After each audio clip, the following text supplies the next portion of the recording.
खता तो जब होके हम हाल दिल किसी से कहें, खता तो जब होके हम हाल दिल किसी से कहें, किसी को चाहते रहना कोई खता तो नहीं, किसी को चाहते रहना कोई खता तो नहीं। हाँ दोस्तों, मैं अनिल जैन कोचिंग क्लासेस सतुनिया में आपका हार्दिक अभिनंदन करता हूँ। दोस्तों, आज हम कक्षा 12वीं गणित में अध्याय 1 प्रश्न वाली 1 को पढ़ने वाले हैं, जिसका प्रश्न क्रमांक 3 पढ़ेंगे, जिसमें हम सार्वत्रिक संबंध के बारे में आपको समझाने वाले हैं। इससे पहले प्रश्न नंबर 1 और 2 हम कर चुके हैं, जिसमें हमने रिक्त संबंध के बारे में पढ़ा था। और जो जिस किताब से मैं पढ़ा रहा हूँ आपको, उस किताब का नाम है आरबी त्रिपाठी। नूतन की जो किताब आती है आरबी त्रिपाठी, उससे मैं आपको पढ़ा रहा हूँ। तो दोस्तों, बने रहिए मेरे साथ में, और अगर वीडियो पसंद आए तो प्लीज लाइक एवं सब्सक्राइब करना ना भूलिएगा, साथ ही अपने दोस्तों को जरूर शेयर कीजिएगा। तो चलिए चलते हैं प्रश्न की तरफ। देखिए प्रश्न क्या है अपने पास। माना ए बराबर, और इसमें अवयव दे रखे हैं 7, 9, और बी बराबर क्या दे रखा है, और अवयव इसके हैं, बी के अवयव हैं 11 और 15, तथा एक संबंध दे रखा है आर बराबर A B, A belongs to A और बी बिलोंग्स टू बी, तथा ए माइनस बी क्या सम है। अगर ये सारे अवयव इसको मैच कर जाते हैं, इस रिलेशन से मैच करते हैं, तो हमारा क्या कहलाएगा, सार्वत्रिक संबंध बनता है। और अगर इस रिलेशन से मैच नहीं खाते हैं तो सार्वत्रिक संबंध हमारा नहीं बनेगा। इस क्वेश्चन को करने से पहले हम सार्वत्रिक संबंध के बारे में समझ लेते हैं, क्या होती है, परिभाषा क्या होती है, ताकि आप क्वेश्चन को आसानी से समझ पाएंगे। तो देखिए सार्वत्रिक संबंध क्या होता है, इससे तो एक परिभाषा होती है कि किसी समुच्चय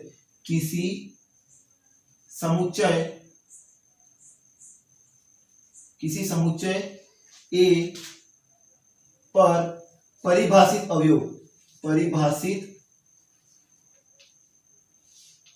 किसी समुच्चय ए पर परिभाषित संबंध आर एक सार्वत्रिक संबंध कहलाता है यदि किसी समुच्चय ए पर परिभाषित संबंध आर, या ठीक है ना, ये समुच्चय ए मान लीजिए, इस पर परिभाषित संबंध आर, ये आर जो एक सार्वत्रिक संबंध कहलाता है। वो कब कहलाता है, यदि ए का प्रत्येक अवयव, ए के प्रत्येक अवयव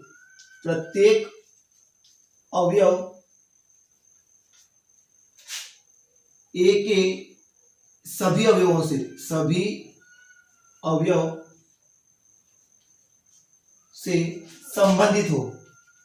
संबंधित हो। मतलब ए के सभी अवयव क्या होंगे, ए के जितने भी अवयव हैं वो क्या करेंगे, ए के सभी अवयवों से अगर संबंधित रहते हैं तो वो क्या कहलाता है, सार्वत्रिक संबंध कहलाता है।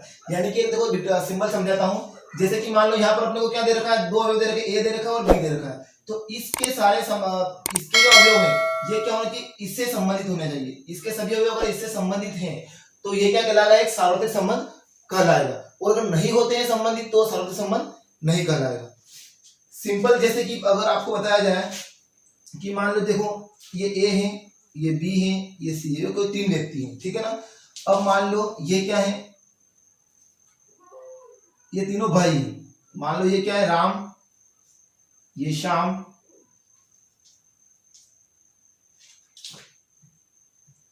श्याम, और इसको मान लो कुछ भी लिख सकते हो, कुछ भी लिख दो नाम, जैसे कि रामू लिख दो, राम। ओके, राम, श्याम और रामू, ये तीनों भाई हैं। अब देखिए राम का संबंध इस रामू से है। राम का संबंध क्या है, मान लो ये अवयव है, इसका संबंध इस रामू से है। तो देखो इसका संबंध इससे है और इसी का संबंध फिर इससे भी है। तो ये अपना अवयव ए है, इसका संबंध इन दोनों से है।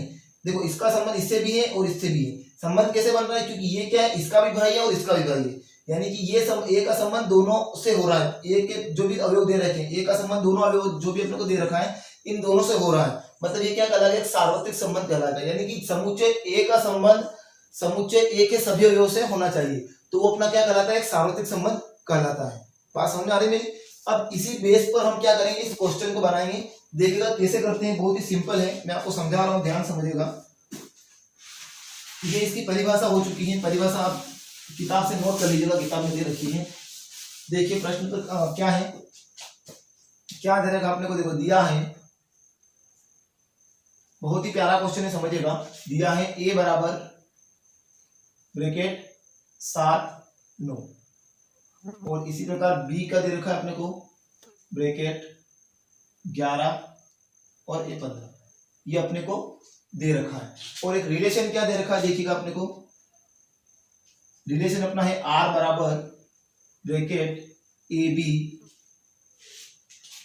उसके बाद a बिलोंग्स टू a और b बिलोंग्स टू b, तथा a माइनस b सम है, क्या है, सम है। ये अपने को एक रिलेशन दे रखा है, ठीक है। अब अपन क्या करते हैं, चेक कर लेते हैं, देख लेते हैं। देखिएगा a क्रॉस b, क्या निकाल लेता हूं मैं, a क्रॉस b निकाल रहा हूं। इनका a के प्रत्येक अवयव का संबंध किससे होना चाहिए, b से होना चाहिए। क्या बोल रहा है वो, अपनी परिभाषा बोल रही है कि a के प्रत्येक अवयव का संबंध a के सभी अवयव से होना चाहिए। यहाँ a और देखो, यहाँ अगर a होता तो, अगर मान लो b नहीं होता तो इसी का संबंध इसी से बताते, लेकिन यहाँ b दे रखा तो a के सारे अवयव का संबंध किससे बनेगा, इस b वाले से बनेगा, ठीक है ना। अगर इसका संबंध इन सबसे मिलता है तो अपना क्या हो जाएगा, सार्वत्रिक संबंध हो जाएगा। और ये जो दे रखा है वैल्यू अपने को, इससे भी मैच होना चाहिए तो अपना सार्वत्रिक संबंध बनेगा। देखो a क्रॉस b निकालते तो क्या बनता है, a क्रॉस b में देखिएगा, देखो क्या करते हैं, इसका संबंध बताते हैं 7 11, ये 7 11 एक ही बन गया अपना। उसके बाद क्या बनता है, देखिए 7 15, उसके बाद क्या बनता है, देखिए 9 11 9 11, उसके बाद क्या बनता है 9 15 9 15, ठीक है दोस्तों। ये चीज अपने पास आ चुकी है। अब देखो आप बोल रहे हो कि संबंध है कि नहीं, तो यहां पर देखिएगा, देखो a के सभी अवयवों का संबंध b के सभी अवयवों से, देखो इस 7 का संबंध b 11 से है, इसी 7 का संबंध देखो 15 से भी है, इसके बाद इसी 9 का संबंध b के अवयव 11 से भी है, और इसी 9 का संबंध 15 से भी है। यानी कि a के सभी अवयवों का संबंध b के सभी अवयवों से आपको मिल रहा है। यानी कि यहाँ तो बन रहा है कि सार्वत्रिक संबंध है, यहाँ पर लग रहा है कि a के सभी अवयवों का संबंध b से मिल रहा है, यानी कि सार्वत्रिक संबंध तो है। पर अपने को एक चीज और चेक करना है, यहाँ पर जो रिलेशन अपने को दे रखा है उस पर ये सटीक बैठ रहा है या नहीं। अगर ये रिलेशन पर सटीक नहीं बैठेगा तो अपना सार्वत्रिक संबंध नहीं कहलाएगा। अपन रिलेशन से मैच करके देखते हैं, देखिए क्या बोल रहा है रिलेशन अपना, देख लीजिए, पता चल रहा है। देखो सबसे पहले क्या करके देखते हैं, देखिए अगर आप डायरेक्ट करना चाहो तो भी कर सकते हैं। यहाँ पर चेक कर लीजिए आप, देखो 7 को 11 से माइनस करते हैं, 7 को 11 से माइनस करेंगे कितना आएगा, 7 माइनस 11, घटा के देखिए 7 से 8 9 10 11, 4 बच रहा है, और 4 क्या है, एक सम है, a में से b घटा के देखिए आप, इस 7 में से 11 घटाओगे तो क्या आएगा, 4 आएगा, और 4 क्या है, एक सम संख्या है, यानी कि बिल्कुल राइट है। इसी प्रकार इसको भी चेक कर लीजिए, 7 में से 15 घटाओगे तो भी सम संख्या आएगी, 9 में से 11 घटाओगे तो भी सम संख्या आएगी, और 9 में से 15 घटाओगे तो भी सम संख्या आएगी। यानी कि अपना जो रिलेशन है इस पर बैठ रहा है पूरा। इसलिए यहाँ से क्या सिद्ध होता है कि यह अपना क्या एक सार्वत्रिक संबंध है। तो क्या लिखेंगे, अतः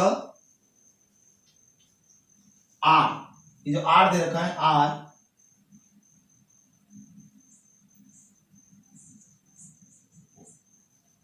समुच्चय ए से बी में एक सार्वत्रिक संबंध है, सार्वत्रिक संबंध है। ओके दोस्तों, बहुत ही सिंपल है, बस आपको परिभाषा याद होना चाहिए, सार्वत्रिक संबंध होता क्या है वो थोड़ी समझ होनी चाहिए।